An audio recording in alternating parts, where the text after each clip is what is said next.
Ladies and gentlemen, boys and girls, children of all ages, Johnny Midnight proudly brings to you the Midnight Express Podcast! Hey guys, welcome to the second episode of the Midnight Express Podcast with me, Johnny Midnight. Well, episode 1 with Rampage Brown has been spreading like wildfire through the internet. I think last time we checked we were up to a couple of dozen listens, which is amazing. I'm hoping that with each subsequent episode we're going to continue to grow, go from strength to strength, and hopefully as you guys enjoy listening to them you'll share them with your friends and we might get up to triple figures one day. That'll be living the dream. But the feedback's been good. Everyone has enjoyed listening to Rampage Brown's story and what have you. So today's episode involves a gentleman called Dean Allmark, or Extreme Dean, or once upon a time Dean to Extreme. I realised in the last episode I made the error of giving Rampage Brown an introduction in the intro sections of the podcast and then again in the actual interview with him. So I'm not going to do that again. I'm going to go now straight into the interview because I introduced Dean at the beginning of that. For the thousands in attendance and the millions watching around the world, ladies and gentlemen, let's get ready to rumble! Right guys, so welcome to the second podcast with the current and two-time All-Star champion, Dean Allmark. Welcome to the podcast, Dean. Thanks, mate. Good to be here. Yeah, how's things? You well? Yeah, fine, mate. You know, same old. Good stuff. Cool, so pretty much similar to the last podcast with Rampage Brown. If any of you don't know who Dean Allmark is, then chances are you've not been paying attention to British wrestling for the last 10 or more years. Dean's been a mainstay with All-Star Pro Wrestling since around about 2001, I believe, and then for the last few years he started branching out there whilst continuing to work with All-Star, working for a lot of the other independent promotions throughout the UK with great success. And much like Rampage Brown, Dean's someone I've known since about late 2003, early 2004, when I was working regularly for All-Star. Someone who I've shared a lot of great times and good memories with. So again, much like the last podcast, I'm going to enjoy chatting to him now, catching up on old times, remembering things that we used to do. And if any of you guys enjoy listening to it as well, that's a bonus as well. So going right back to the start, Dean, you started wrestling obviously in your hometown of Stoke, but I think even before that you were going to All-Star shows as a youngster, as a fan, is that right? Yeah, because I've been friends with Robbie Dynamite since we were like 6 years old. Mm-hmm. We live like 10 houses away from each other. Cool. And even from an early age, like Dynamite always wanted and said that he was going to be a wrestler. So we used to go, like, I remember one time I went on holiday with him and his parents to a caravan, and we went to like a show at the Coliseum in Rill. Mm-hmm. And I think that was the first ever time that I'd seen British wrestling live. Who was on the bill? I remember Finlay was in a chain match, and it was either with Johnny Smith or... Yeah, I'm pretty sure it was Johnny Smith. Cool. And Johnny Smith got his head busted open. I was going to say, I bet that was a good match. Yeah, there was some crackers on that bill that night. I think it was an Orig show. Oh yeah, nice one. Yeah. Cool, and you were going to All-Star shows at Hanley, Victoria Hall, presumably? Yeah, we were going there, and then we're just going to all these shows, and then when I was 15, mm-hmm. Dynamite actually went to a show at a place called Jolly's in Longton in Stoke, and they announced that they were opening a wrestling school, and that was like when I was 15. Cool. And it was I'd already started weight training with Dynamite when I was 15 in a 3-story building, and this wrestling school was opening on the second floor, which was insane, really. Kind of come and found us. Yeah, awesome. And was that Chris Curtis's school, presumably? Yeah, that was the GBH Camp of Pain. Oh, awesome. So, funnily enough, I didn't mention it in the last podcast, I very nearly went to the GBH Camp of Pain. I remember when I was about 17, 18, reading in Power Slam magazine details of there, looking it up on the dial-up internet of the time. Yeah. And I only lived in Ashbourne, which is like half an hour from Stoke. But for various reasons, I decided it wasn't quite the right time for me and what have you, so I ended up doing it a few years later up in Sheffield. But you obviously, you went there, it was perfect location for you and perfect setup. So walking into that first session, how did things go? Well, it was, you had to walk through like a Muay Thai gym to actually get to the room where everybody was meeting up. And the room was probably about, It was 20 foot by about 12 foot, and it was just mats, and it was single pane windows. And on the opening weekend, like Dynamite dragged me along. He was like, "We've got to go here," and I was like, "Oh, I'm skinned. Like I just left school, and I think I'd just got my first job." And he was like, "Go on, I'll lend you the money." So he lent me the money that first day, and we walked in. And I think there was, because it was the opening weekend, there was about 50 people there. Awesome. And like I said, it was just blue mats. And what they basically did was they showed us how to roll, they showed us how to bump, and then they paired us up. And they made us grapple each other, like, and just shoot grapple, which is just like submission grappling. Yeah. But because I'd never done anything before, I didn't really know what that was, so I was just like going for headlocks and stuff. So that was basically like the first day. Presumably Dynamite had done bits of that before because he's a bit more of an amateur background, isn't he? Dynamite was going to amateur in Birmingham and in Stoke at the time, and I think his amateur teacher was showing him like submission holds, which he was showing to me. And he was. And he was just tapping everybody out, as you can imagine. And then the next day we turn up, and there's probably about between 10 and 20 people there. So like a lot. That many had dropped out straight away. Yeah, because it was just basically they didn't want to grapple. They wanted like probably expected to turn up and there'd be a ring set up and run the ropes and pyros and I think that was their way of just whittling it out. The ones who like really wanted it, you know. And there was the second day. I think Keith Myatt was there the second day because it was just Curtis and Matt Baker the first day, and then the second day I think it was Curtis and Keith Myatt. Cool. And presumably Keith was still about 50 even then. No comment on that one. Yeah, so we all got together. They started showing us like basic moves. Then I think that second day, me and Dynamite already had like a 10-minute match down. Like we'd never done any training, but like Dynamite for some reason like automatically knew how to wrestle anyway. So we put on this little display for them, and they were like pretty impressed because we were doing like T-bone suplexes and that just on these blue mats and German suplexes, and Dynamite to get me up like a reverse razor's edge and then flip me forward and sit down, which as you can imagine is like a big bump for like just on these judo mats, and I think they were quite impressed with that. That sounds like the match I've been watching you two do for the last 10 years. Have you changed it? Yeah, probably. It doesn't change much. Awesome, good stuff. So presumably, obviously, you carried on training there, and then they put their first show on a few months later or something? Yeah, I think it was. I started training. I think that was like August '99, and I ended up having my first match in January 2000. Sweet. Which was in a working men's club in Longton, Stoke-on-Trent, against Chris Curtis. I've wrestled there for Chris Curtis. Yeah, against Paul Vault. Randomly. Oh yeah, I know Paul Beswick. That's him. Yeah. He was on the show when I was there. Ian McGregor was there. Still wrestling, or yeah, he was on with Mad Dog Ian Wilson that night. Oh goodness. Yeah, so and Alan Kilby was there. Yeah. His son Adam Kilby. They were there. So. Cool. So you had your first match in early 2000, and then I think were you starting to get work with All Star by what? Was it end of that year or 2001? Was it? No, I carried on because the rule for Curtis was you weren't allowed to wrestle for anybody in the Stoke area. So like when they came to Vicky Hall, I think Dynamite had it in his head that he just wanted, after about a year with Curtis, he kind of wanted to move on because it was like 1 or 2 shows a month. Yeah. And he was like, okay, we need to go to All Star. So me, Dynamite, Kid Cool, and Whiplash got in touch with Brian Dixon, and we went along to Victoria Hall. We got all that gear on, and we had a match, like a tag team match before the show. And Nathan, in the first spot, hurt his back. He bent his back the wrong way.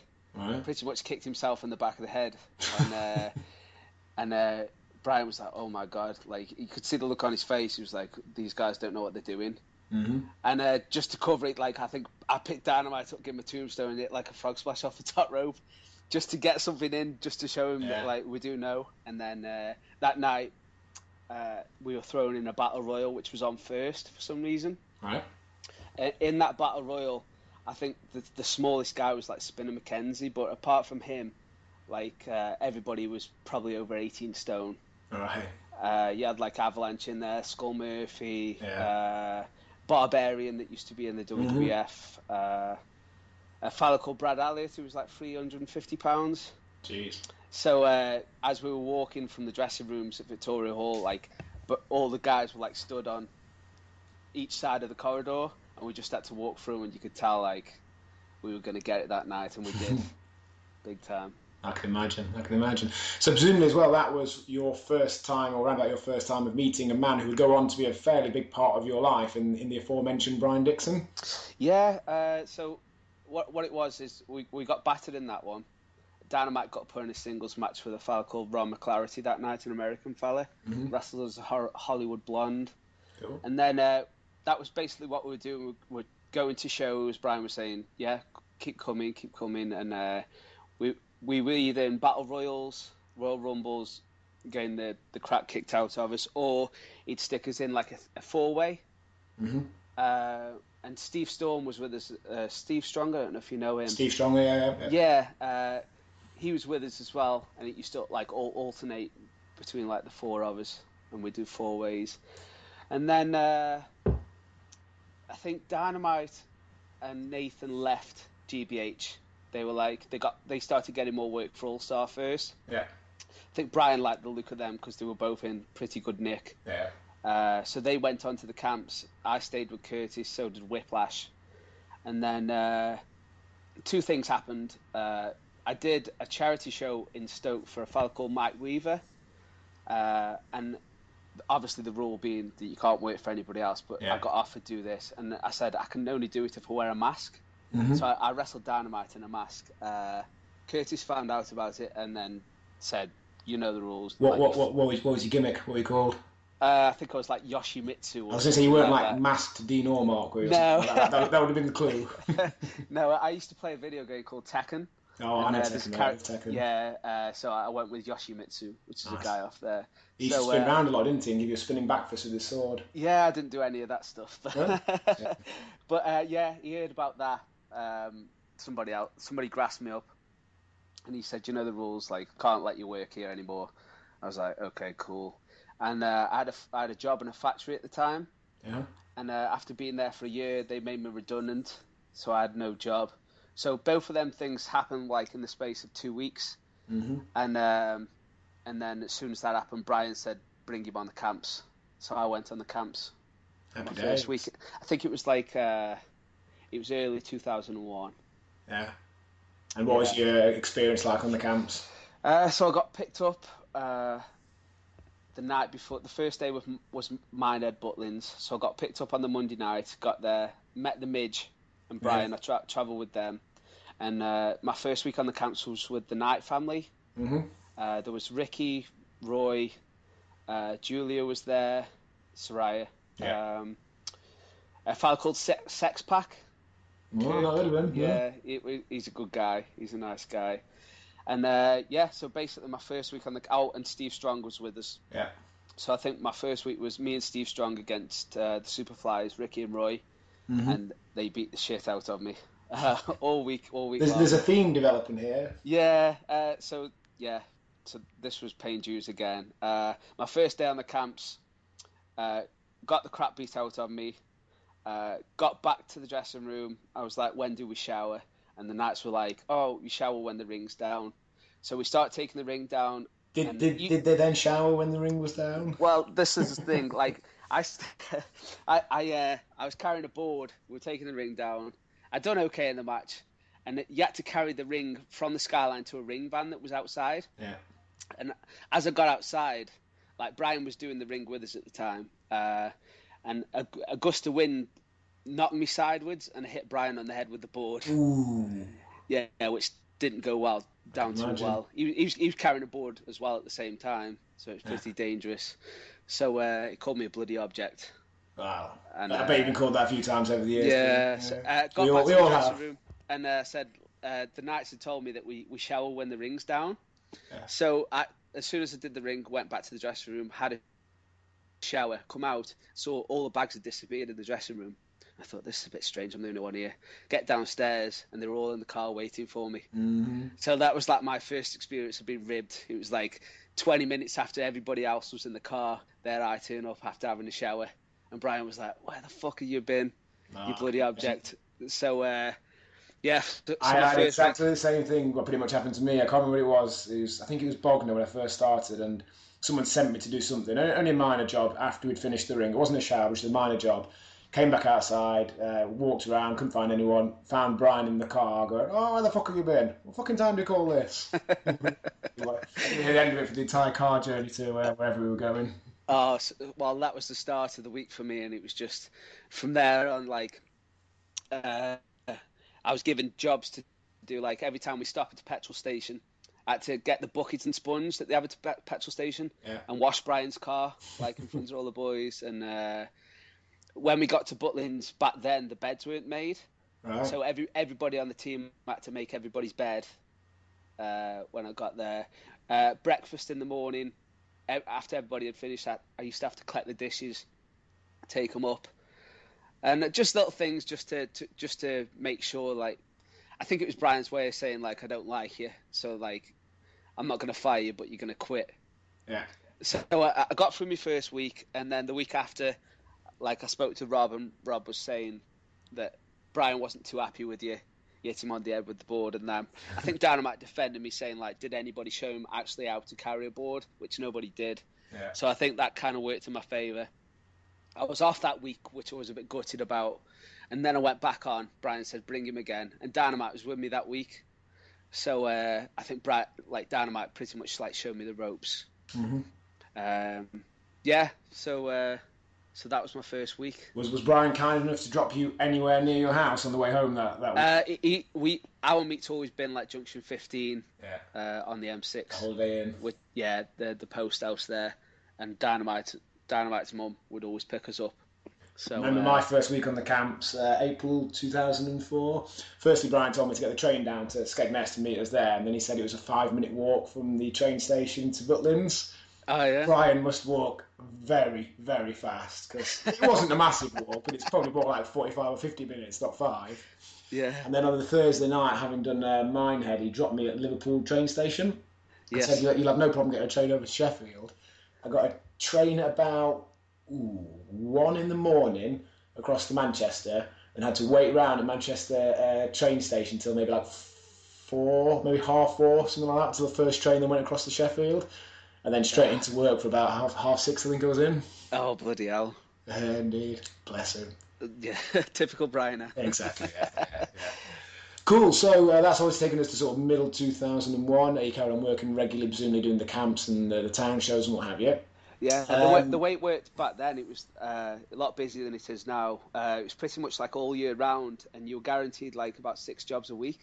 Because the way I remember it is, you get picked up on a Monday night, you go straight to Minehead. The shows were noon, so you get up 7 o'clock in the morning, everybody have breakfast, ring up by 9, show done. Show at 12, you do that, drive to the next camp, which was, we used to go to the Caravan Salsey, which was a caravan park, set up the ring in Salsey, drive back to Bognor, set up the ring there, drive back to Salsey, do the show, drive back to Bognor, do the show there, take the ring down, drive back to Salsey, take the ring down there, and then it was off to Skegness on a Wednesday night. You do Skeggy, same again, noon, on a Thursday, go back home. You'd have Friday to wash your stuff. Friday night, you head back off to Minehead, and then you do Saturday and Sunday. And then the way it was, as there was only 2 matches then, 2 singles matches on the camps. Yeah. So there'd be like me, Dynamite, Kid Cool, and one other, which was either like Chris Diamond or James. It eventually became James, because when I first started wrestling for Brian, he was still working for Scott Conway. Mm-hmm.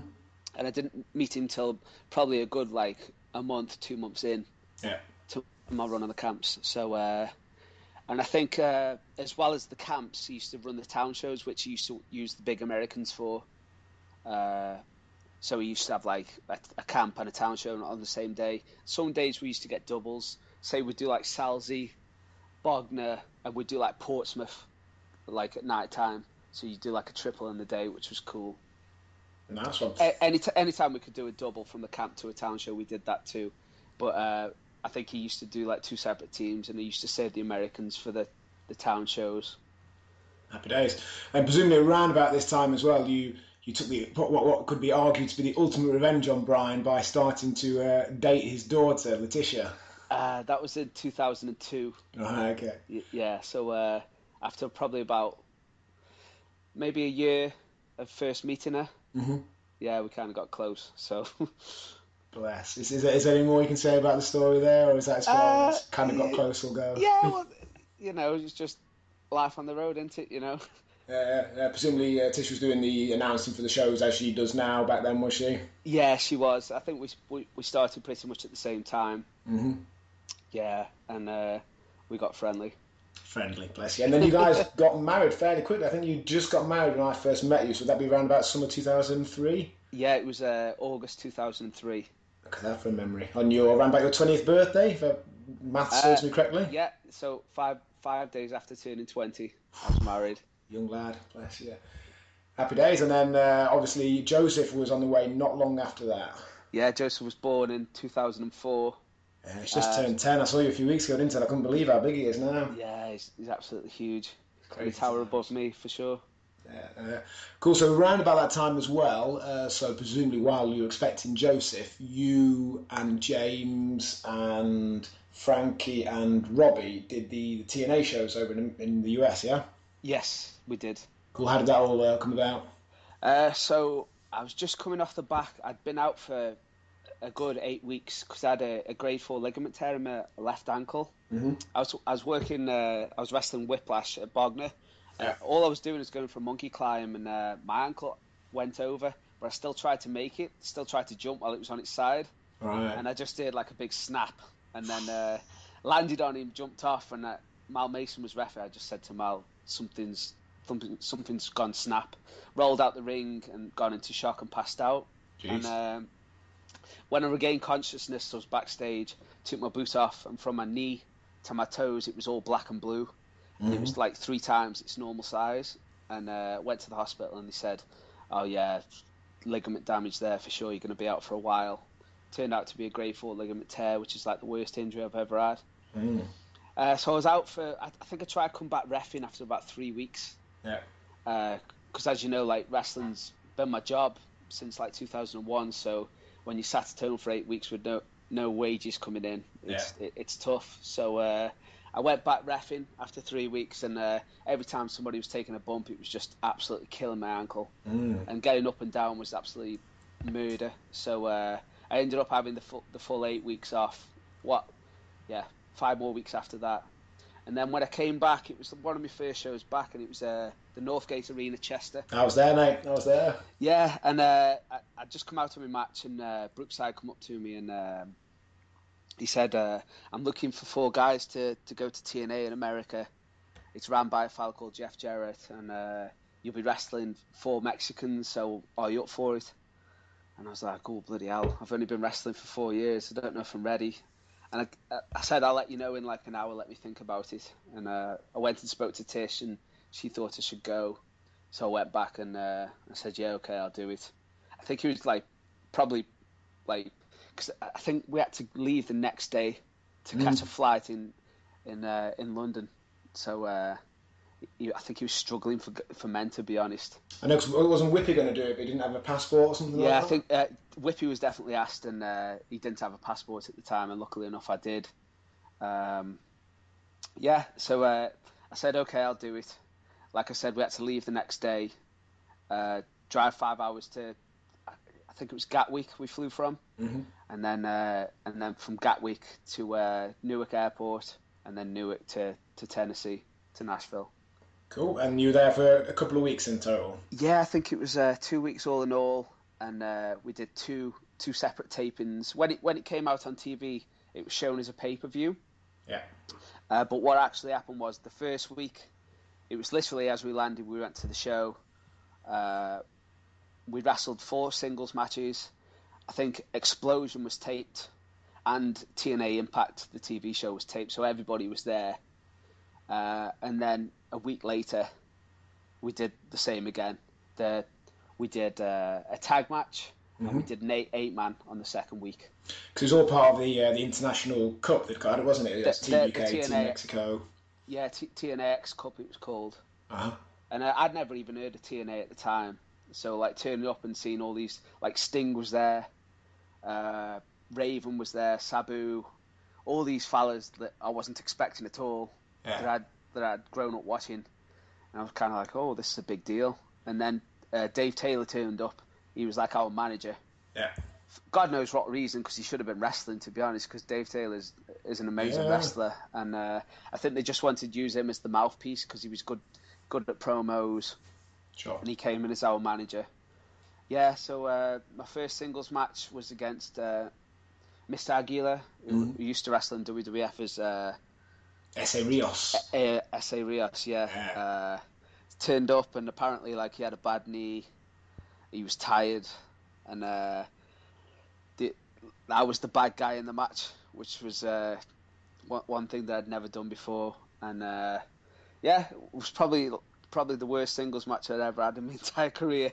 It was absolutely terrible. It was awful. And I come out from the match, went outside and cried for like 20 minutes. Cried actual tears because I was that. I think it was like a mixture of the jet lag, tiredness, all this happening at once, knowing that because there was a big screen backstage, everybody must have seen that performance and thought, what the hell is this kid doing here? Yeah. And just went outside and cried, and was depressed for the week. I was like, oh my God, I can't believe I'd done that. TNA pay-per-view, I'd absolutely shit the bed. And but it kind of gave me motivation for the next week, because I was like, that definitely ain't gonna happen this time. Sure. And the tag match I had was me and James against Heavy Metal and Abismo Negro. And that match went a lot better. I thought I was pretty happy with that match at the time. And then the 8-man was basically just like, we come out the tags and then straight into the 8-man, and it was a bit like everywhere, but it was okay. Wasn't nowhere near as bad as the singles. Okay, cool. And did you get much chance to view the sights and what have you of Nashville at the time? Well, Frankie and James, like, knowing them, like, they were out and exploring the town a lot. Me and Dynamite stayed in the hotel room playing Nintendo. She had like a Nintendo in the hotel room, so it was just basically like gym, Nintendo, and we had the chance, like, because after being there for about 2 days, TNA checked in on us and asked how we were doing, and we said, oh, we're fine. And they actually said, do you want to rent a car? Because we can sort that for you if you like, if you've got a driver's license. And we were like, okay, cool. So as soon as we got this rent a car, we were like, where shall we go? And Graceland wasn't too far away, which would have been cool. But Frankie Sloan, anybody that knows Frankie Sloan knows that he loves Jack Daniels. Oh, yeah. So we went to the Jack Daniels distillery that day. And he drank it dry, presumably. You didn't have to drink anything. Just being in the factory where it was all made just got you drunk straight away off the fumes. So, Frankie was made up with that one. Good stuff, cool. And then obviously we returned back to the UK, and then really, much like I said in the episode 1 with Rampage Brown, when working regularly for All Star, there's often not that much to say about months and even years on end, because a lot of the matches they're individual standalone shows, and quality as they are, there's no or very little ongoing storyline and much really to report. Any particular things that stand out from the next few years there in All Star? Like you said, it was just as soon as I got off the plane that day, I was dropped off in Dorking. I went out, bought Robbie Brookside a crate of beer to say thank you. Yeah. Collapsed on a couch I'd found. Woke up and did the show that night. I wrestled Julio Torres, who does the Brooklyn Brawler. Wrestled him that night, and then straight back on the road with All Star. Yeah, and then... Presumably one of the major highlights of those next few months was losing to me 3 times in a row on the camps. I don't really have much recollection of that, to be honest. You blocked it out. Blocked it out as terrible. All their memories are gone. I'm not surprised. I was amazed, actually, when you pointed it out. I've kept a full history of every match you ever had. And I'm convinced that you beat me several times, but actually, as you pointed out, looking at it, I only ever beat you in singles, and you obviously always beat me in tags, but... Yeah. Good job I kept a record. That's it, yeah. And I wish I would have done that. Like, the amount of people that now like keep a diary of every single match that they've done, and they write it down, like Ligero and Nathan Cruz, that are onto that sort of thing. They know exactly how many matches they've done, And I remember Dynamite keeping a diary, and I think we got to about 2,000. I was going to say you'll be on lots. And Dynamite just, like, from that moment on, like, for whatever reason, got fed up with it and stopped. So, yeah, at that time it was just show after show after show. Summer 2005, yourself and Kid Cool won the final of a tournament of sorts to become the new British Tag Team Champions. Yeah, that does ring a bell. Was that Croydon? Yeah, it was Croydon. You beat me and Whippy in the final.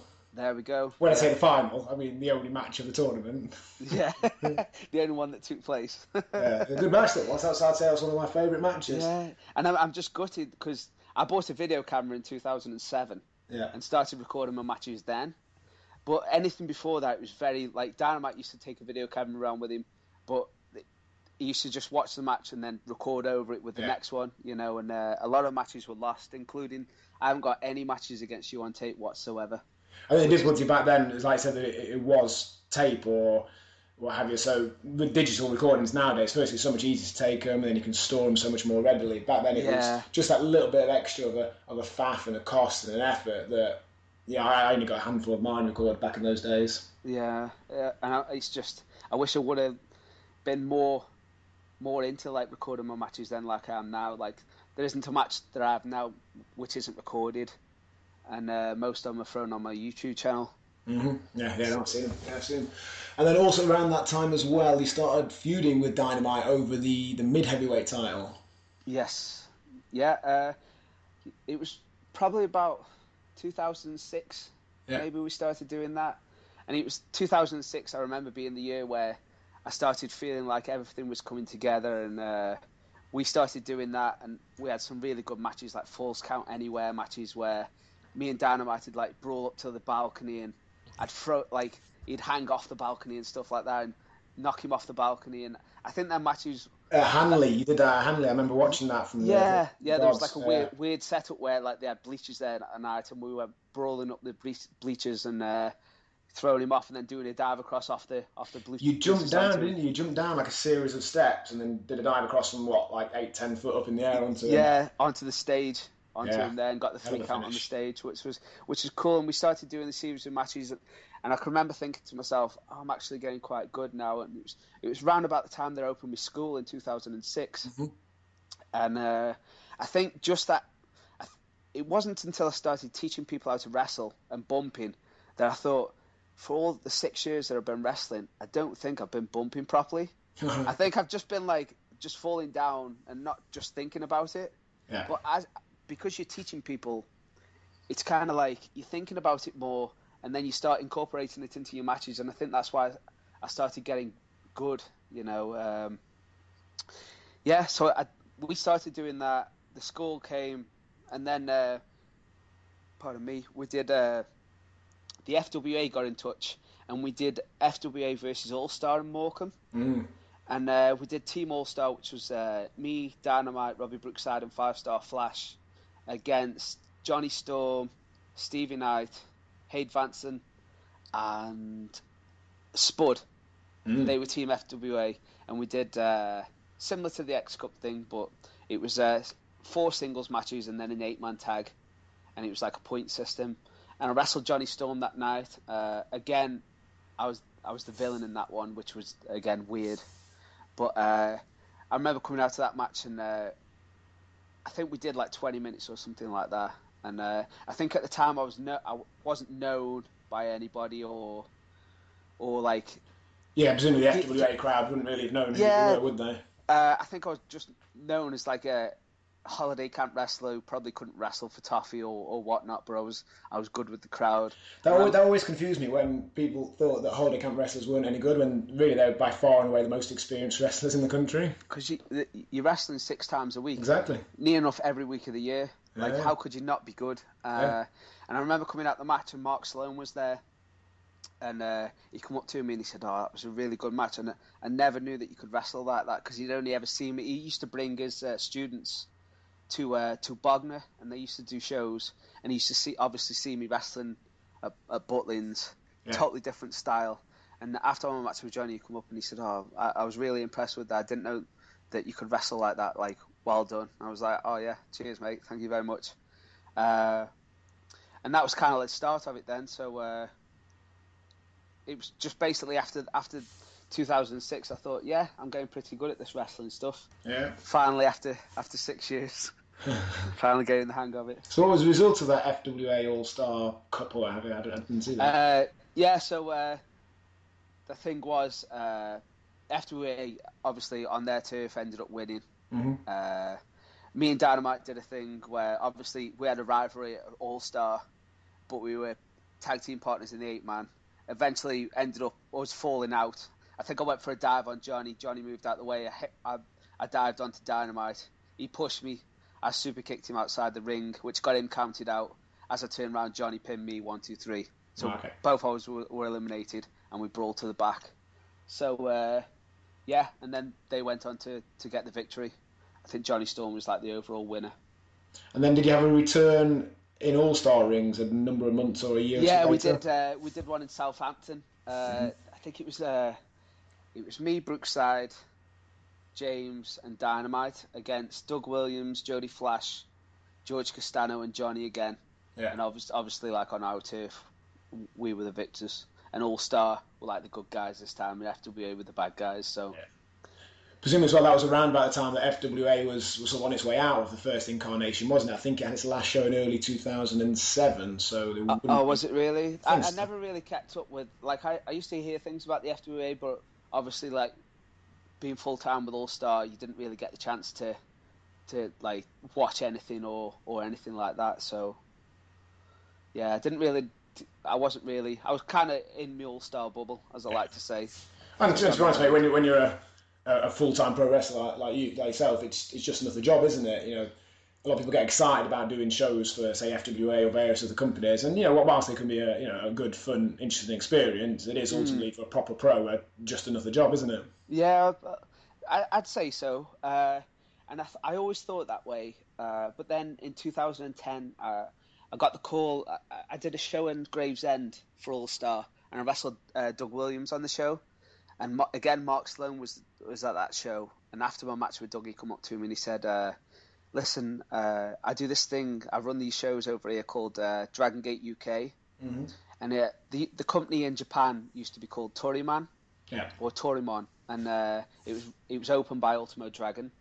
And I remember watching tapes of this when I was coming up. Like, when me and Dynamite were training, we used to catch the train to Manchester, and we used to go to a shopping arcade, and there used to be a tape trader shop right in this arcade, and we used to spend like £100 each on all these videotapes, and from Japan, Mexico, all the old British ones, and we used to bring them back and just watch them. Mm-hmm. And that's the first place where I saw Toriman. I saw like SEMA against Tokyo Magnum. And they used to have like a rivalry going on. They used to do 8-mans and stuff. So I was familiar with the company when he said Dragon Gate, but I never knew that he did shows over here. Apparently they did one the year before, and he said, "I'm very interested in booking you for the show. I remember your match with Johnny Storm, so I'd like you to wrestle Johnny on the show in like the bonus British match." Mm-hmm. And I said, "Yeah, that's cool, no problem." And this was like May, and the show was in September. And I was like, okay, that's fine. Just contact me. And I thought nothing of it. And then probably about 2 months before or a month before, he messaged me on MySpace, and he was like, MySpace. Yeah, those are the days. I know. And he said, remember that conversation we had in Gravesend? Are you still up for doing it? And I was like, yeah, that's cool. He said, your opponent's changed now. It's not Johnny, it's Styx. Mm-hmm. And I'd only met Styx like a handful of times, I think, at the time. I'd never wrestled him, and I was like, well, that's a bit of change going from like a little speedy match like I know me and Johnny would have to me against a heavyweight, but that's cool. I'll go with that. And then I remember like coming into it like thinking, oh, like it's a different show outside of All Star. It might, and I'd heard stuff like about the FWA shows and how the crowd could be, and when I got that, I took it quite seriously. You know, I made sure my cardio was on par, and when I turned up, actually like just going into the match feeling so much adrenaline, and walking out there, and basically the crowd was just men, like over 18 men in the crowd, which was like a new experience. Like I was used to like wrestling in front of like families and kids, and the match went really, really good. and Mark Sloan was made up with the match, and that seemed to, as soon as people I remember people telling me oh, there's people writing on the internet about you that they've never seen you wrestling, and you've been wrestling for 10 years, but they've never seen you, and they were really impressed with your stuff. And as soon as I did that, that's when promoters started getting in touch. I think they kind of found out that I was open to bookings, Mm-hmm. I think they kind of thought because you were wrestling for All Star, you were just All Star and that was it. Yeah. But obviously after doing that Dragon Gate one, they were like, oh, I'll contact him and see if I can get him for my show, which I did, and then that's how working for other people. That's how That's how that all started. Basically, No, I remember it well, mate. I remember it well, and presumably as well, that was around about the time that you first won the All Star, the British title from Rampage Brown. What, 2010 would that be? Yeah, I think I did the Dragon Gate show in September 2010, and then I think I wrestled Rampage the week after or something like that at Vicky Hall in Stoke, which again was a really good match. And I just imagine that was a great experience for you, lifting the British title in front of your, well, I don't know if there's any friends or family there, but basically in a place that you'd gone to as a child. Yeah, it was something else. And obviously been wrestling there for the past 9 years with All Star, known as the local lad, and mm-hmm.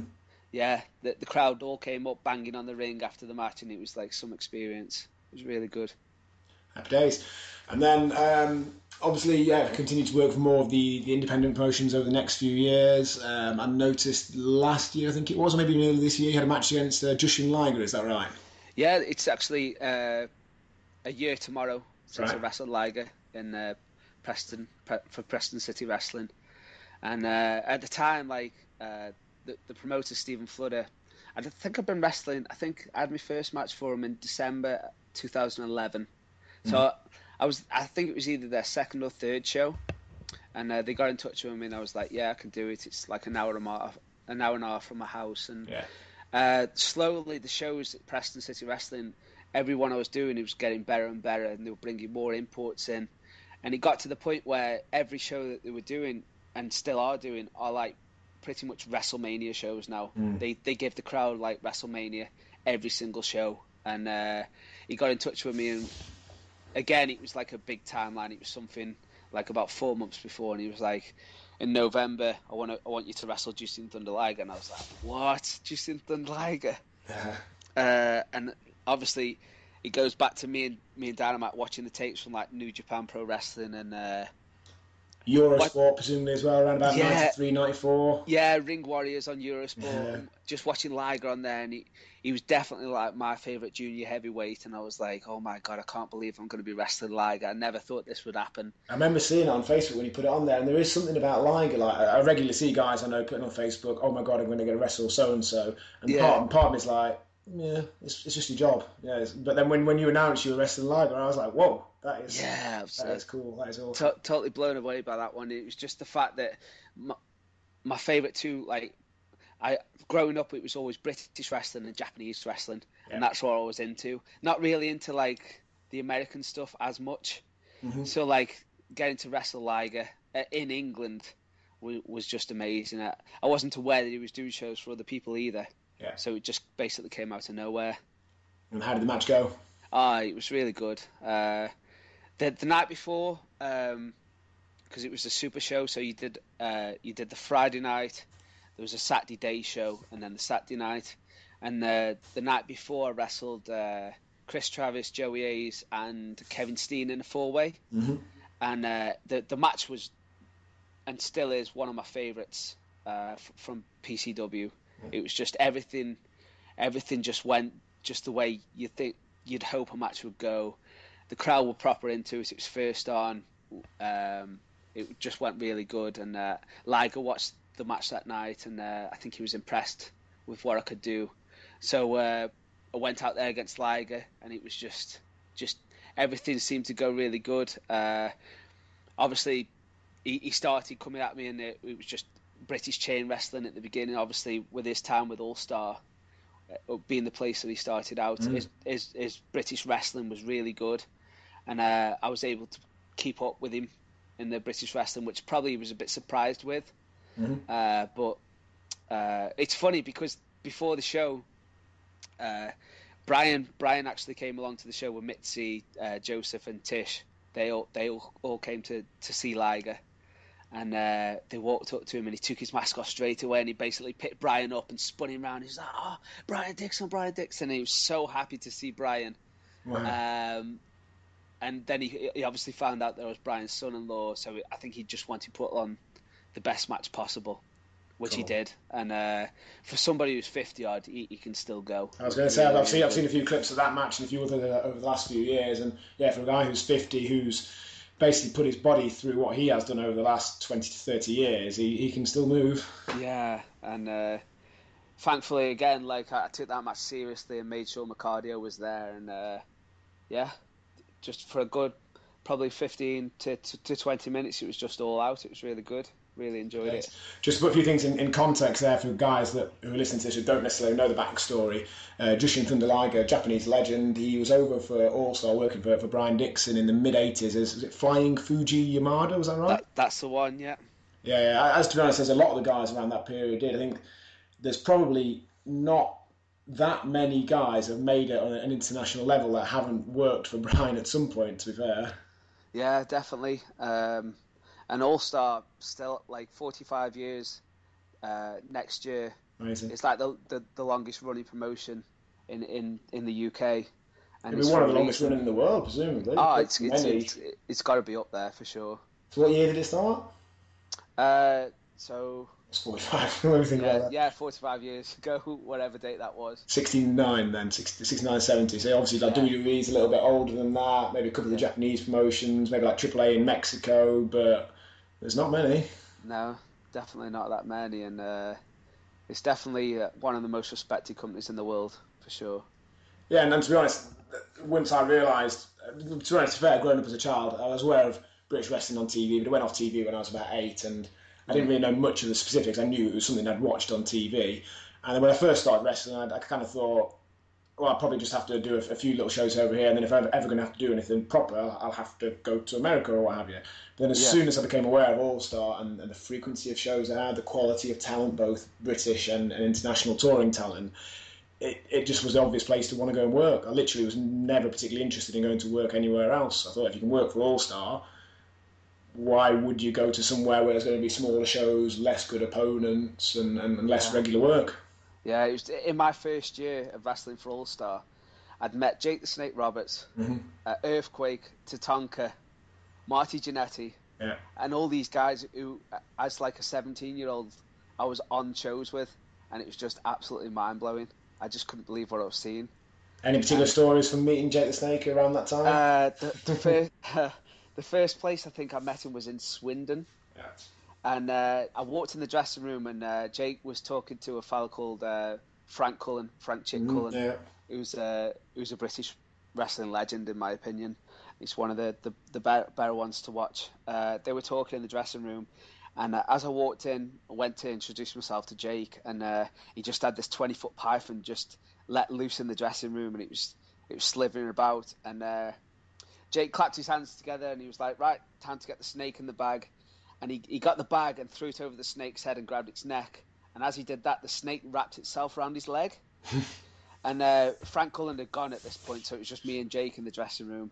And Jake was like, "Listen, you need to get the snake off my leg, because if you don't, I'm in big trouble." And the snake had obviously started restricting on his leg. And I'd never even seen a snake in real life. So I was just like, oh my God. And he basically said, like, to uncoil it from its tail. It's got no strength whatsoever, and that's the way you have to do it. So I did that, and he got the snake in the bag, and he's like, "Oh, thank you so much." And that was like my first experience with Jake. But God, he was a character, and just some of the stuff that he used to do, and it was just like, obviously he was a heavy drinker at the time, as it's been well documented, and he used to do stuff just to pop the boys. Like, he used to like spit on the wall and then just lick the spit off, and just little things like that where I'd be like, oh my God, like, I can't believe he's just done that. But it was obviously just to get a rise from everybody. Did he ever show you the Batcave? The Batcave? Yeah, I think the 2 times I met him, both times he showed, not particularly to me, just to a number of people that were there his naked, bent over rear end, which he referred to as the Batcave. Oh no, he never did that. I remember one time he took his undertrunks off and he had skidders in there, and then he just licked the skidders, and I was like, oh my god, Jake. And there was one time I had to wrestle him. It was in Croydon. It was me and Flatliner against Phil Powers and Jake. And I remember looking across the dressing room, and somebody had bought him like a bottle of Jack Daniels, and within 2 mouthfuls, the entire bottle of Jack Daniels had gone. Jeez. And he basically slapped his face, slapped his chest, and was like, "Time to go." And and that was it. And it was the best of 2 falls. And Jake got his fall with the DDT. I think Flatliner took the second fall on Phil, and then the final one was I think I made a blind tag off Flatliner's back. Mm-hmm. You Flatliner for the DDT, and I came in with a double leg off the top and pinned him 1, 2, 3 for the final fall. Nice. And and that was like, wow, I've just pinned Jake the Snake. I can't believe that. Just reminded me there saying about him slapping himself around the face and getting himself ready. I remember wrestling Rene Dupree in 2008 in Cannock. It was me and Nick Aldis, Magnus, versus Rene and Carl Ouellette, who was one of the Quebecers. I was there that night. You were there. Were you? Yeah. Oh, did you wrestle Nathan Cruz? I wrestled Dragon that night. That was it, yeah. And Rene was practically unconscious on the changing room floor all throughout the lead up to the match, and obviously I was slightly concerned, as I'm sure Nick was. Nick was no more experienced than I was at that particular point in time. Yeah. And then I think, did the music start or something like that, and he literally leapt to his feet, started slapping himself right in the face, going, "Oh, come on!" and legged it out, and to be honest, was brilliant in the ring. Absolutely spot on. Couldn't fault him in the slightest. But, that guy's got so much talent. Yeah. And was that the night he just went out in his boxer shorts? Yes, he went out in his boxer shorts. Just before he was due to go out, a few of us were going, "Rene, do you want to get your trunks on or what have you?" And there was just no response, and he just went out in his boxer shorts. Yeah. And, I remember he told me a story about, like, he did a run on ECW when WWE were doing a separate show, ECW, and he didn't wear knee pads, and I noticed it at the time watching ECW. I was like, oh, he doesn't wear knee pads. That's kind of like old school British style. Yeah. And when I remember speaking to him about it, he said, "Oh yeah, I just couldn't be bothered washing my knee pads, so I just didn't go in with him." And I was like, oh my god. You're on like worldwide TV, and the reason why you're not wearing knee pads is because you can't be arsed wash them. Amazing how young he was as well, because I think he was in 19 when he first won one of the tag titles, and even then in 2008 he'd have been 23, 4 for a guess. Yeah. So younger pretty much than anyone else in that dressing room, but hadn't been on worldwide TV for a number of years. Yeah, it's crazy, and I actually saw him in July as well when I went over to Japan. He was on the show that I was on over there. Good stuff. Is he doing well, is he? Still alive? Oh, yeah, he's going. And he pretty much spends all his time now in Japan. Yeah. And he comes back and does some shows in Canada. I think he runs shows now and promotes shows in Canada. But I think he's actually enjoying life at the minute. And he's in the dojo there, and he's completely clean at the minute. And that's good. Yeah, he seems really... I remember he told me particularly, he's told to us in general, but he said that he didn't expect to make it to the age of 40. Oh, really? We were like, whoa, okay. Oh, really? Yeah. But hopefully things are different now. Yeah. I remember that I asked him to take a session at my school, and I picked him up in the morning, and he said, "Bro, can we go to McDonald's?" And I was like, "Okay, that's fine. I'll buy you breakfast from McDonald's." And we pulled up, and he said, "Watch this. This is how it's done." And he got on the intercom and he was like, can you do me like a burger, but can you just put 8 patties on it? I want a burger with 8 patties. And the girl was like, what? And he was like, screw it, just give me 8 hamburgers. And he just basically got like 8 hamburgers, took the buns off, and just ate the meat. Like, just ate 8 hamburgers. And he said, yeah, that's how it's done. And then we went to the wrestling school. Well, it worked for him. You mentioned a few minutes ago Flatliner as well. He got brought up in the last podcast with Rampage Brown, because he was always a funny character. Some of my favourite stories and recollections from my wrestling time are related to him. One thing he used to do, I presume he did it fairly regularly, because the couple of times I was in a car with him, he did it both times. Just basically, he'd pull up alongside some random unsuspecting member of the public and just go, "Excuse me, mate, are we going the right way?" To which the person would go, "Well, where you were going, and you go, look, I don't have time for this. Just answer the question and drive off. Even a confused looking person. To be honest, it's probably confusing enough that if you turn around and see an open car window with someone like Flatliner wanting to talk to you, and then for them to say that afterwards must really blow your mind. Any particular sort of stories and memories from guys like the Flatliner and any of the other boys? Oh God, like Chris, it's just like every time you see him, there's just always something going on, and he is one of them like larger than life characters. Yeah. And I'm trying to think, because we went to the WWE shows this week, and Adam Rose is on there, and he has these things called rosebuds, and it's like a little party that follow him. And I look across, and guess who's a rosebud? I'd read on the internet that Flatliner was a rosebud. Flatliner was a rosebud, and I just thought it was awesome. And I'm it's basically basically take that this weekend. Oh yeah, it was good to see him like again. I haven't seen him. I think I saw him probably a year ago. Probably a year ago now.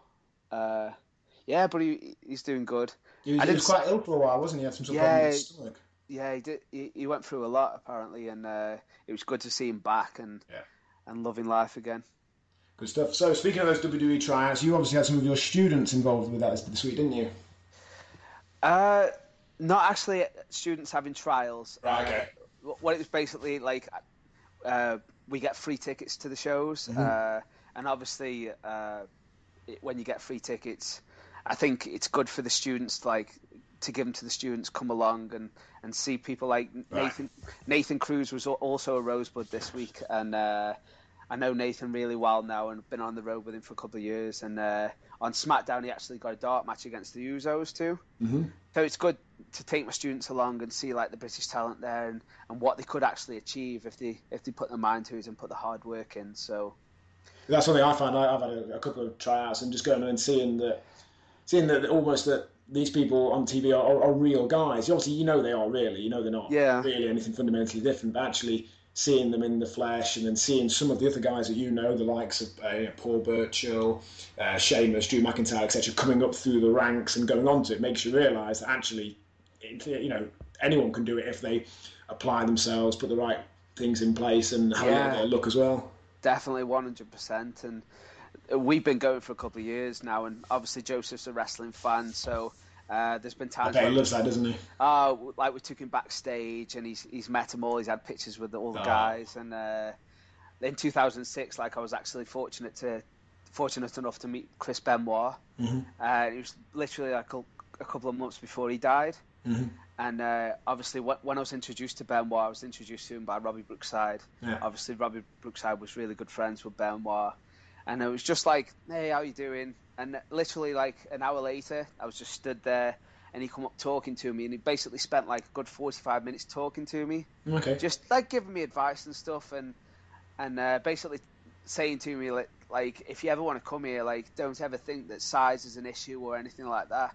It's all about being different and a different style. You're British, you've got to stick to that British style. And I've always had like his advice in my head, and just hearing what happened then, it was just so weird because that didn't seem like the guy that I met at the time. Yeah, I spoke to him only very briefly at my tryout in 2005, and I knew a number of people. Obviously, you knew him, your Robbins and so on. And of all the people, not that you'd ever expect anyone to do that, but he was almost the last person you would expect to do that. Crazy. Like, obviously, like when you see him wrestle, you think, oh my God, that guy's intense, and he works so close, you know what I mean? And you think, oh, he could if he put his mind to it, but you just never, like, just speaking to him like I was backstage, it was just, couldn't imagine him doing anything like that. Yeah, it shows what years of head injuries and all that can do to you as well. And anyway, on a lighter note, so going back to your students there, have you got any of them that you think are potential future WWE employees? Well, the school's been open now. I think it's opened in 2006. So is that 9 years next? Yeah, it's open in April. Year, 9 years next year, and like we've had loads of students now who are like pretty much like full time with All Star, and someone's coming. Like obviously Barry started at our school. Of course, yeah. Mason Ryan. Yeah. The funny story about that is that like I used to wrestle for Orig Williams, who has now sadly passed away. 5 years ago. Amazing. Yeah, Saw it on Facebook today. Yeah, I think it was like yesterday or the day before was the anniversary, and just crazy how time flies. But we were doing this show in Porthmadog at the football ground, and I was on with Dynamite, surprise, surprise, and we get out there, and as we were wrestling away, I think Dynamite had me in a chin lock, and I just looked in the crowd and saw this monster sat there. He had a white vest on, he had a chin strap, and I thought, bloody hell, if he had tattoos, he would be Batista. And I was like, I just couldn't believe the size of this guy sat in the crowd. And Orrig approached him after the show, or he approached Orrig, and Barry was saying how he wanted to be a wrestler. And Real Town Hall was the next show for Orrig, and he turned up, and he came in the dressing room, and I was like, hey, so you came along, and he seemed like the nicest guy in the world. Yeah. That night, Orrig got him in a pair of Welsh trunks and taking pictures of him. He hadn't even had a match yet, and he was taking pictures of him for the posters and stuff. And Orrig had just been waiting for years to find like a Welsh-speaking wrestler who could potentially become a superstar. So Orrig had a word with me, and he was like, "I've got this lad here, and obviously, like the size of him, he's got a good chance of making it. Can he come along to your wrestling school?" And I was like, "That's absolutely fine. Like, just yeah, that's fine." And we used to run Saturdays and Sundays at the time, so Barry used to drive from Porthmadog with him. He bought this Olympic Indian sand wrestling champion. So he came along. He was called Arun, and they used to turn up and obviously taking bumps, and you could just see straight away, just like the body on him. Like, he took his top off at one point and he was just ripped to the gills. He was like 20 stone, just ripped. He was tall. And within a couple of weeks of coming to the school, like, Orrig got him on shows, and he got on the shows for Brian. And obviously that's where he learnt majority of the stuff. Yeah. But he's one who actually came to the school, started at the school, and went on to become a WWE superstar. So... Cool. So he's your most famous student then, presumably? Yeah, pretty much for now. Yeah, obviously, like, I can't take too much credit for that, because look at him. Well, to be honest, that was the biggest part. He could have turned up without any wrestling training whatsoever and got signed. And well, it's funny because I know a lot of guys in British wrestling who almost, I think they're a bit disappointed more didn't happen for them, and I think they often get annoyed when, I don't know, people maybe like Barry or other people from other sports get signed to WWE contracts having not really done a great deal. But as I always point out to them, you're far more likely to teach someone like that to be a good wrestler than you are to take a good wrestler and give them that body.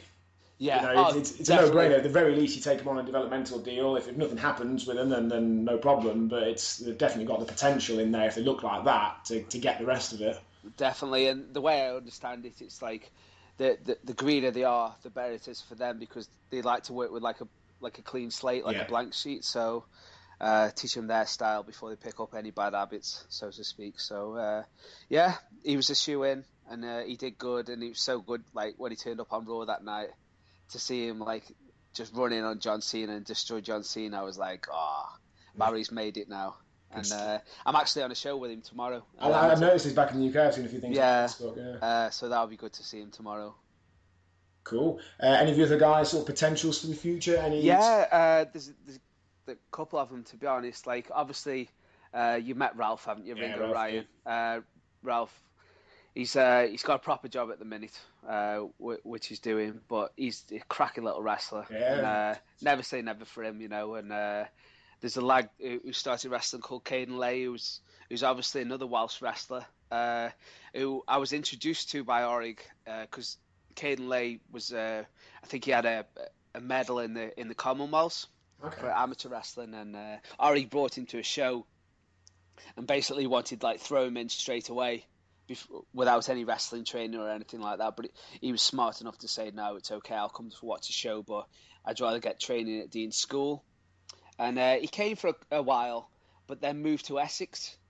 And then now, a couple of years later, he turned back up, went for it 100%. He quit his normal job, dedicated himself to the wrestling, and now he's full-time with All Star. Mm-hmm. And he's a big guy. He's in real good shape. And, there's a good chance that he'll make it for sure. Cool. So I think that pretty much brings us kind of up to date. Any sort of more developments in the world of Dean Allmark over the last few months and years we've not covered? There was the Japan thing. Oh, of course there was, mate. Sorry, tell us about that. So, I'm going to get ribbed a lot when people hear that. But, so when I wrestled Liger, I was just like, okay, I've wrestled Liger. That was awesome. The biggest match of my career. I'm not going to be able to top that. That's the closest I'm ever going to get to Japan, is wrestling Liger. I know it's in my own country, but then there's a wrestler named Sam Adonis, who's an American wrestler.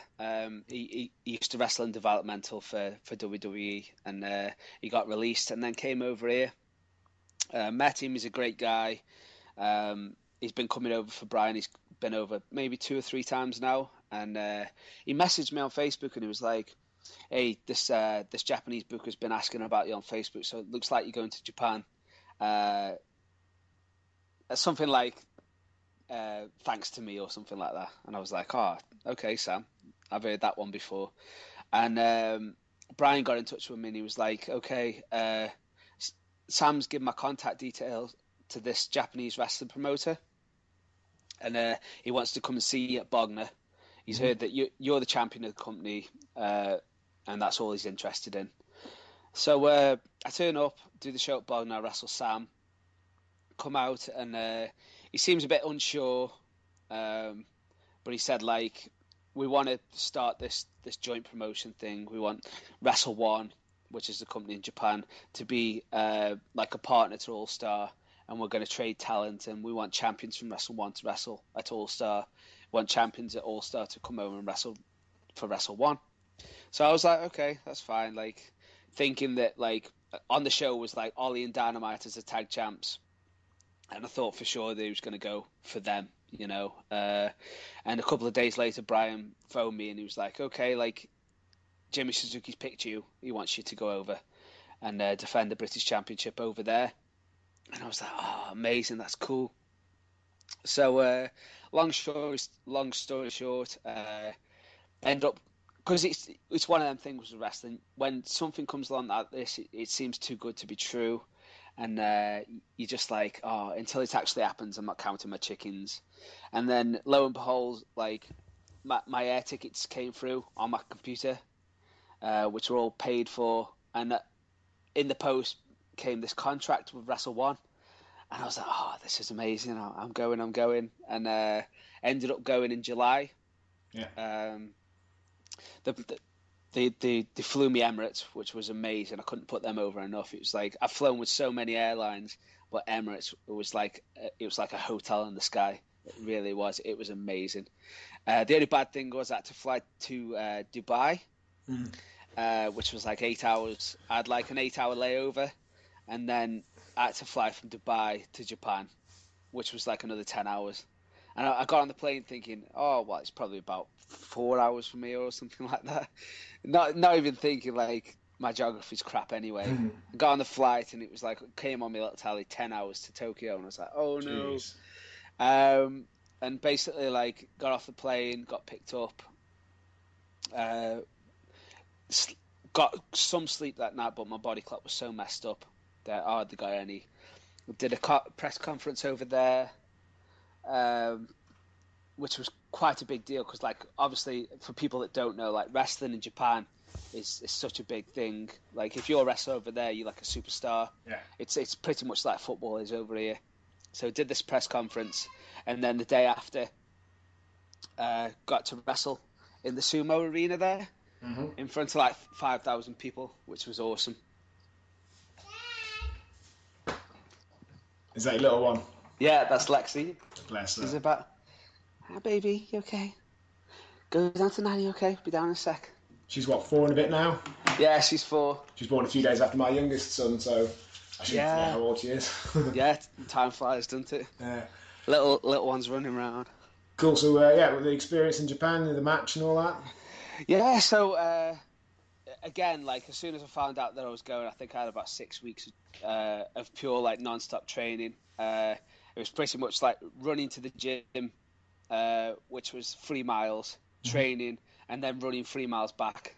And that was like a daily thing for me. And I was just like, if anything, I just want to make sure that I can go in there, and no matter how rough it is, I can last 60 minutes with whoever they put me in there with. And I really did feel like it was like the best shape of my life, like cardio wise. I felt like really good, and got in there, started wrestling away, and the crowd seemed like really impressed with like the British style, which was made up with. And then I switched it up with some flips that I could do, and eventually I gave the guy a back suplex, and he tried to land on his feet, and he hyperextended his knee, either hyperextended or dislocated his knee. Which was like going into like the closing stage of the match, and all chaos like broke loose. Like he was down. They got the spray out. They have like a spray out there, and they were spraying his knee. And I was there trying to get back into him, like trying to carry on the match. And the referee's pushing my back. And apparently, like, because in the dressing rooms back there, they got big screens, so everybody's watching. And the Great Muta is the promoter there. He's like the boss of the Wrestle One. He's like the president, and he sent a couple of young boys out there to stop the match and just have me win. So I see these young boys run out from the back. You don't really see it like because it was like on Japanese TV, and it's now on my YouTube channel. You don't really see it on the match out there, but there was like a mini little fight on the outside of the ring between the young boys that were already out there and the young boys that were sent to the ring to stop the match. Right. One had like a hammer in his hand trying to ring the bell, and the other young boy was like stopping him, like putting his hands over the bell, like stopping him from doing it, because apparently like the guy said he can carry on, just give me a while, to recover. And so there's a mini fight going on, and the referee turned his back for a second, and he was like asking what was going on, and then the ref did like a timeout signal. And I thought, screw this, there's no timeout in wrestling. No. The guy got back to his feet, and I just jumped straight back on him, which got like a really good reaction from the crowd. They were just like, oh. And it was basically on, and managed to make it through. Ended up losing. But apparently, like when I was told by a couple of people there that when I was leaving the ring, there was like a "please come back" chant in Japanese. And apparently, like people were crying because he got this victory after injuring his knee. People were crying for him, like his victory. And every Japanese wrestler like that I met that day, like were coming up and saying, "Oh, great match." I met Kazashi there, and he said, "Oh, fantastic, very surprised, very very good." And Kenta Kobashi was another one who come up, and he said, "Really good match." He was doing commentary that night, which was mind blowing again. And it was just like a great experience. Like the day before at the press conference, Kazashi was like the first person I met, and because of his time in WCW, he could speak really good English. So he sat down and spoke to me. He was injured, but he was doing commentary. So he was just getting some details from me, like where I was trained, who I was trained by. But he seemed like a really cool guy. But like in this, waiting to go into this press conference, there was like a big room. There was like an air of like tension. Do you know what I mean? It was just like Japanese wrestlers in there and me, and it was kind of like it was silent. And it was, and then the door opened, and in walked Spud, David Richards, Eddie Edwards, and EC3, who had been out drinking all night. Right. And they hadn't been to sleep, so they was probably still a bit drunk. And Spud was like, "It's Extreme Dean, Extreme Dean," just at the top of his voice, running over, giving me a big hug. And just the atmosphere totally changed. Like, obviously, I'd met Spud and David Richards. Spud, David Richards, and Eddie Edwards before. Eddie Edwards, who'd been over on a couple of tours. I was really good friends with him at the time. So so that was like good for me. That was good for me to see him again. Eddie Edwards is a proper good guy. And you're wrestling Sonada, is that right? No. I originally found out that I was wrestling Sonada, and then it got switched to wrestling a young up-and-comer called Seiki Yoshioka. Oh, okay. Or Yoshioka. Cool, and I think he's tipped to be like one of the next big stars. Like obviously Sonada's taken off, He wrestles for TNA now, but Seiki is like another one who's like up and coming, and they're looking to make something out of. And will that hopefully lead to more Dean Allmark in Japan and further opportunities? Well, maybe, because what happened was he won the championship there, and then he came over. So did he won the British title then in that match? He won the British the British championship there, and then he came over for the summer for Brian. Mm-hmm. But obviously his knee was still like destroyed, and he was struggling to make it through like the summer, especially on my run this summer, which is like 10 shows in 5 days. It's like a hectic schedule. And he was struggling to make it through, and actually wrestled him in a rematch at Real Town Hall, and won the championship back. So does that not make you a 3-time champion then? That was the British Light Heavyweight Championship. I thought you beat Rampage Brown. Yeah. And then when he went to America, then he beat you back for it. Then you beat him again.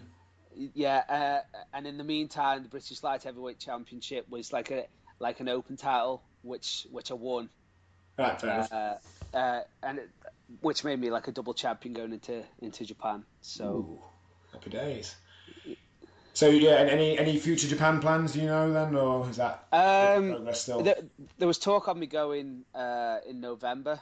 I think it's November now, and I got a call saying that the plans have been postponed, and they don't know when it's going to happen. So again, I'm not going to count my chickens until I've actually got the plane ticket to my hand.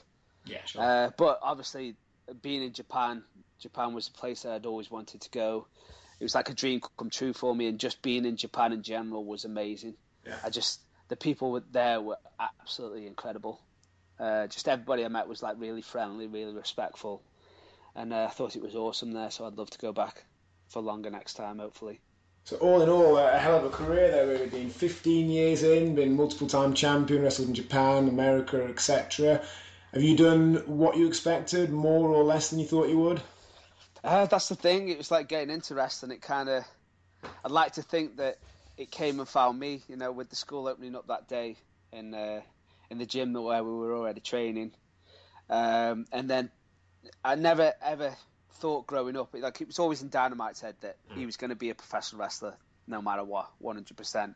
But in my mind, I always thought, no, not me. I never even considered ever becoming a professional wrestler. It just kind of happened. Yeah. So I never really had any expectations going in. So everything that's happened now is the best that it could have been for me. Everything that I've wanted to do, I've done. I now wrestle for a living full time, and I've been doing for like the past 14 years. And I've got my own school, which I run and I enjoy doing. Yeah, and life's pretty good, to be honest. So it's similar for me, mate. I had very little expectations going into wrestling. I thought I'll give it a go, and then if I'm crap at it, then at least I won't regret not trying it. So although my success is relatively modest by yours and by a lot of people's standards, I actually did a lot more than I ever expected to. I've had 350 plus matches, wrestled a lot of great guys like yourself. A lot of the guys who are touring have gone on to bigger and better things in America. A couple of WWE tryouts and all that. I really can't complain with what I got out of it.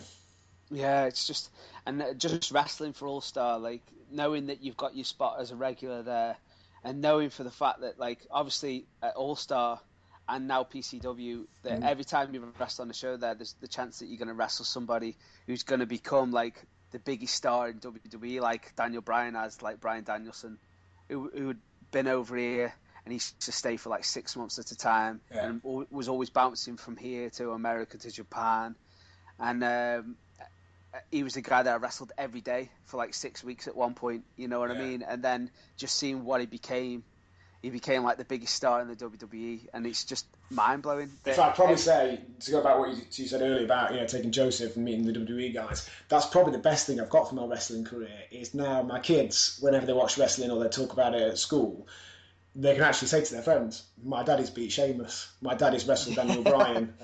This last January, Nick Aldis was kind enough to spare a few minutes for us at the TNA tour. So we went backstage, and Nick Magnus, who was World Heavyweight Champion at that point, spoke to my two sons, said very nice things about me to them. And to be honest, in that respect, I'm like a god in their eyes. The fact that I've done this and I know these people All the back pain, all the neck pain, all the struggling to get out of bed in the morning is worth it just for that alone. Yeah, definitely, 100%. Yeah, and Joseph's the same. Like, all his friends from school have been to see the shows, and all his friends from his football team have been to see the shows, and all his friends now look at me like some kind of star, which obviously makes him feel good. They obviously don't know the truth. Mate, you are a star. You are a star. Definitely 100% not. Awesome. Any closing words, and Dino? Anything else you want to share with the dozen people that might listen to this? Yeah, honestly, mate, I think this is going to take off big time. Like I was saying to you before, like off air before we started recording, that like I listened to your one with Ollie, and I was just like, wow, Johnny's so good at this. And on a daily basis, I listen to at least one podcast a day. Podcasts are my thing at the minute. It used to be music, now it's a podcast, and I was pleasantly surprised when I heard yours. I was like, Johnny's really good at this, like so professional. So I really think this is going to take off big time. I hope so, mate. I hope so, and hopefully this will be the one that at least doubles the view. If I can actually bring up the listening figures for episode 1, it's only been out a couple of days. Yeah, we're only on 50 listens so far, so hopefully I'll continue to push that. Maybe if I double every single time I do an episode, if I double the previous total, then we'll be laughing. Oh, there you go. Like I'm a subscriber, 100%, and So plug my YouTube channel. It's YouTube. Just type in my name, Dean Allmark, on YouTube. YouTube have been kind enough to make me like a partner now, which is basically like before one of my videos, a little advertisement comes up. Yeah. If you watch one of my videos, you don't even have to watch the advert, you can just skip past it, but YouTube pay me for that advertisement, you know what I mean? It's only something silly, like probably like 5p a hit, you know what I mean? You can make good money out of that. I know a few guys. One of the guys I know, he's got the same thing there, and he's got this video, and it's something like 4 or 5 million hits now, and he gets a steady little income every month. It's not going to make him rich, but it's a nice bit of free money for him. Yeah, that's it. And obviously, like with All Star, they don't do DVDs or anything like that. So I take my camera along. I'm probably the only one that tapes the show. Sometimes I'll throw the entire show on there. Most of the time it's just my matches on there. But you'll see stuff like from Japan, stuff that I've done for other companies. Like I mentioned the TNA thing. All my TNA stuff's on there. The FWA stuff's all on there. And the little things, for every view it adds up, And I've been a partner from like 2009 now. And cool. my channel's like got nearly 1,000 subscribers, okay. Which for most people it isn't amazing, but for me I just think that's awesome. You know what I mean? That people actually want to watch my videos. Cool. So basically go to youtube.com and type in Dean Allmark and you'll find it. Yeah. Just I think I've got like over 400 videos on there. Have you dropped the extreme bit now? Because you're just Dean Allmark now, aren't you? Not extreme. When I wrestle for All Star, I pretty much get announced as Dino.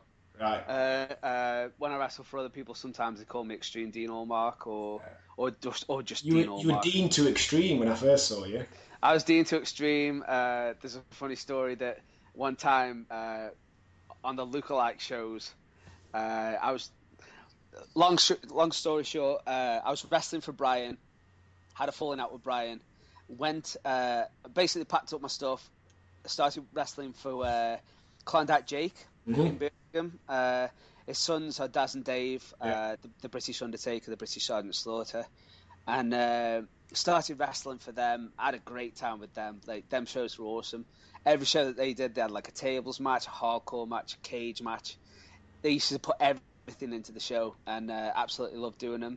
And then they got in partnership with Ian McGregor, and they started wanting to do gimmicks, like the old like Mankind's and Rikishi's and stuff like that. Mm-hmm. And McGregor obviously thought like Dean to Extreme was like not a very good name for a blue eye, so I think he was doing the MC and he announced me as Kid McCoy that night. Right, okay. Which is like everybody knows is like an old British wrestler. Yeah. It was like really, really good, really amazing.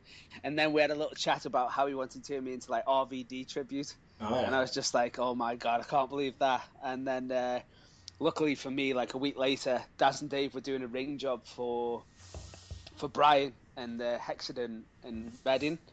And I had a 4-way that night against Dynamite, Johnny Storm, and George Castano, and that match went really good, and it was really busy. There was like 1,000 people in, and Brian came up to me after the show and was just like, "Okay, what are your plans?" And I was like, "I haven't got none, just doing jobs for Daz and Dave." And he was like, "How'd you like come back on the road for me?" And I was like, "Yeah, that's cool, as long as you're going to pay me more than 15 quid, which was on when I first started for him." And he was like, "Okay, then we got a deal." And that's how I got back on the road for Brian. And yeah, the rest is history. Is that the only match you've had then, not under some sort of variation of your real name? I think Kid McCoy was there, and then obviously there was Yoshimitsu, as I've mentioned. But apart from that, I think I've always been the same. I've only done one match where I wasn't Johnny Midnight. It was Robbie Michaels over in, I think it was Ormskirk. I went out as Johnny Midnight. Yeah. A handicap tag match. It was me and Pippa Levin versus Doghead, the Iron Duke. Yeah. I got booed out of the building even though I was a good guy. They hated me for whatever reason. But then for the main event, they wanted Darth Vader to go out and make the save and give Johnny Lee Cassidy a choke slam at the end of the Rumble. Okay. And just looking around the change room, he wanted someone who was reasonably tall, who wasn't already involved in the finish of the Rumble. So he threw me the Darth Vader outfit and said, "Johnny, Darth Vader tonight." So I went out, and I kid you not, when the music hit, the Star Wars music, and I walked out, the roof practically blew off the place. Really? It was by far the biggest pop I've ever got for anything I've ever done. And it wasn't Johnny Midnight, it was Darth Vader. I would have popped for that one. Yeah, it was good. It was good. I remember like one of the first Rumbles I ever did. It was in Liverpool at the Empire, and it was sold out. There was like 3,000 people there, and everybody's in the Rumble. The lights go off, and then the pyros went off on all 4 of the posts. Kane's music hit. Kane come in, cleaned out, and won the Rumble, and it was like the fake Kane, obviously. Was it Lee? But no, I think it was Tarzan Boy Darren from Leeds. Right, yeah. He came in and just cleaned out and won the Rumble to an amazing pop. And then a tag with him that night. It was me, Dynamite, and Kane against Barbarian, Cuban Assassin, and Kid Cool in a tables match, which was again just mind blowing, being 17 years old. Funny stuff. Cool, right, so thanks for your time, Dean. I hope you guys listening to this enjoyed this. If you did, continue to share it. We're on Facebook and Twitter, just /ME Podcast. Website address is mepodcast.co.uk. If you just Google it, you should find it fairly easily as well. As Dean has done, hopefully subscribe it, share anything we put out there, and we might get up to maybe 100 to triple figures listeners. That'd be exciting. Cool, right, thanks for your time, Dean. Appreciate it. Cheers, mate. Thanks.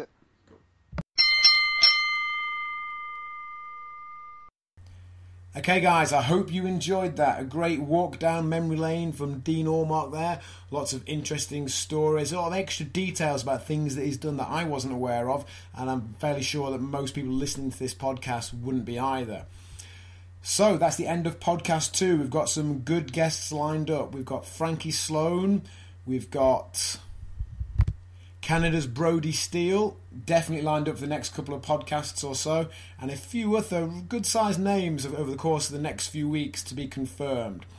But thanks for listening, guys. Again, please remember to share this on Facebook, Twitter. It's ME Podcast for both of those, and the website is mepodcast.co.uk. Share any photos. Just tell the world. And like I said, one day we may crack triple-figure listeners.